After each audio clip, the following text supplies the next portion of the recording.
Cooperation.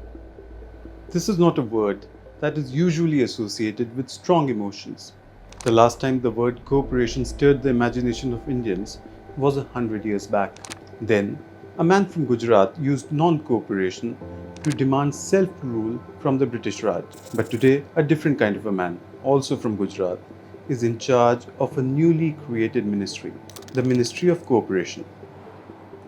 Opposition leaders are angry, but also nervous. They fear Amit Shah will use the new ministry to impose another kind of self-rule on the country's cooperative sector. Are these fears legitimate? I am Archis Mohan, and I am going to decode this for you.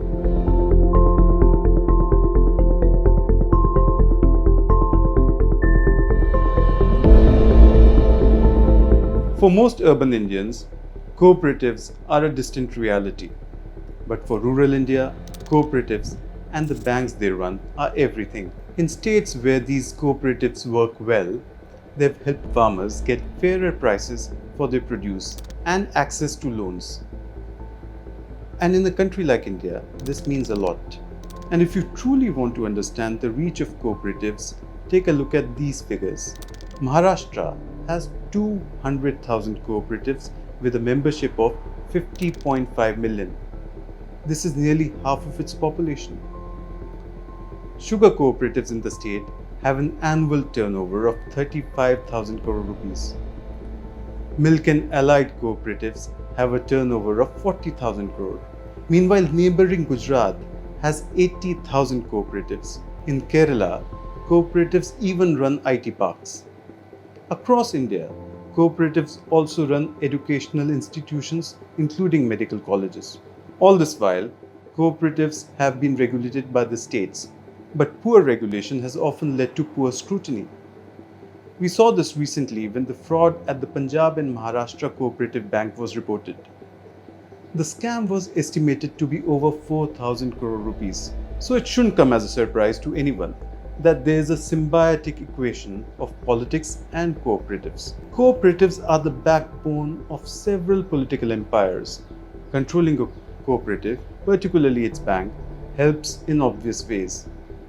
Even before the new ministry was announced, two developments have unsettled the opposition leaders. The first development came last year.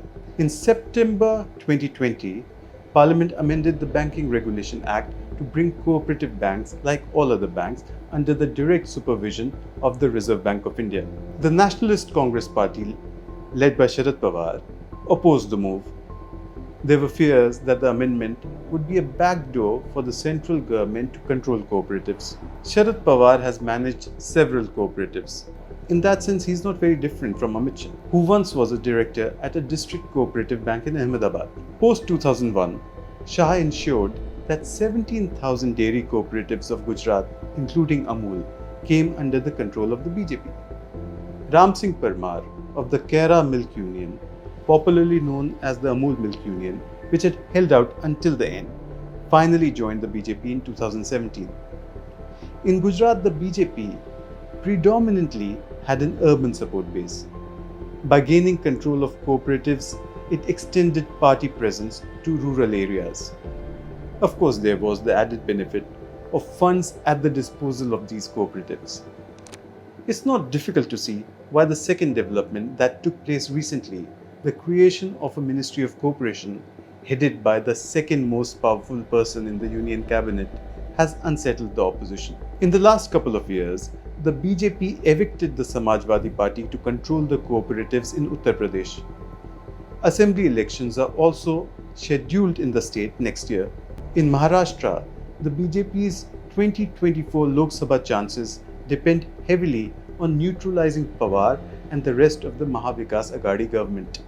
Cooperatives play a crucial role in several opposition-ruled states.